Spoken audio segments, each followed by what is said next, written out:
I would like to welcome you guys to episode 19 of the #1 selling artist in the history of Belize. Please do go ahead and smash that like button.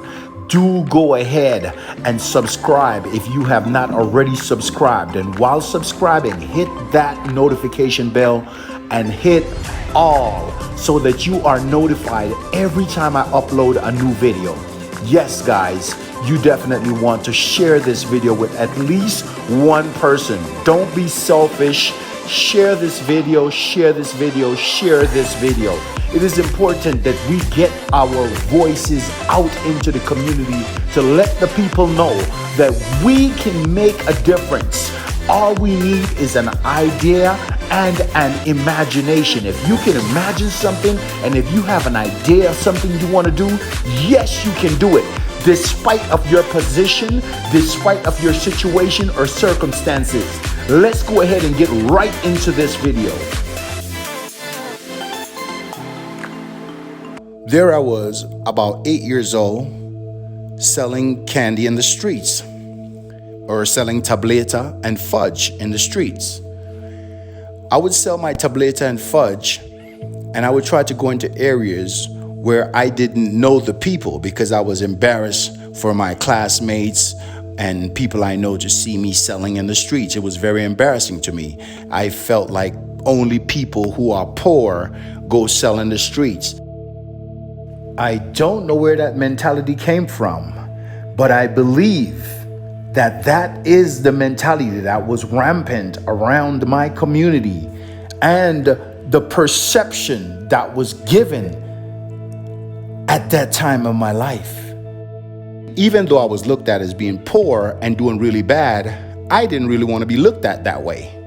One day, I was selling my tableta and my fudge in the street, and I saw some girls coming from the library that were in my class. So I hid behind the building when I saw them and wait and watch them past. A lady was looking at me and saw the whole thing. Needless to say, I was embarrassed. But the lady approached me and she said, "Son, let me tell you something. What you are doing is nothing to be embarrassed about.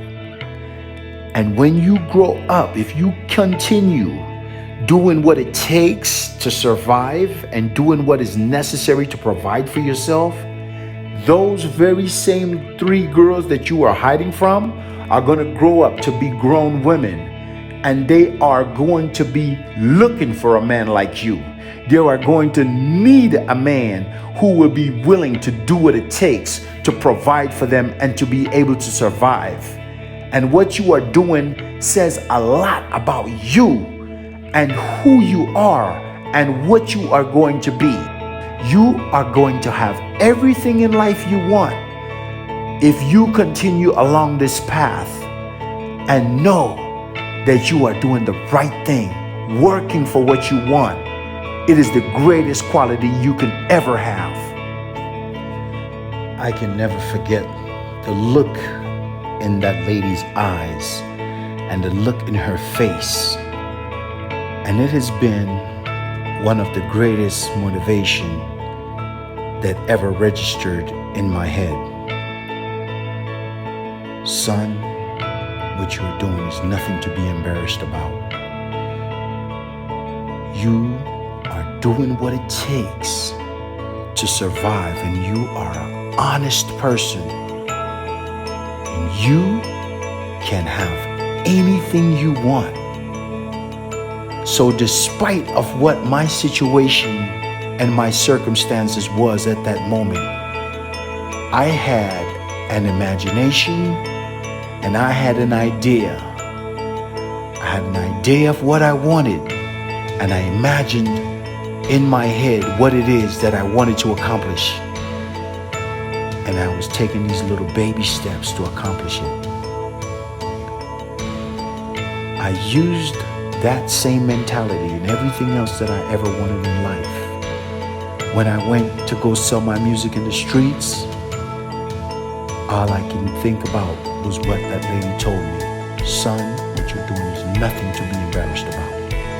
And you can have everything you want. So me being the #1 selling artist in the history of Belize, did not just start when I started selling my music in the streets. I had many things to practice with. I sold crabble, I sold mango, I sold plums, I sold fish, I sold crab, I even sold clothes in the streets. Fudge, tableta, wangla, katabrut. So when I approached the people with my music in the streets and they were telling me, I don't listen to that kind of music. Look, I'm not really interested. I don't really have no money. I don't really want to support that type of music. It never stopped me. It never slowed me down because I had trained properly, mentally, spiritually, and I know how to deal with it. Rejection was nothing that was going to get in my way to slow me down or stop me. So when they did not support or did not purchase my music, I always still smiled and said thank you, because I knew that one day they might still be able to change their mind to purchase my music and support my projects. And I must say 90% of the times that's what happened. They might not have got one that day, but they got one at some point in my career. And I will forever be grateful to all of you who supported my music or my career in any way, shape, or form. Getting out here, pushing my music, taking my music to a whole nother level is something that I have to do. I don't look at this as no extra challenge or nothing like that. This is what it takes to be the #1 selling artist in the history of my country.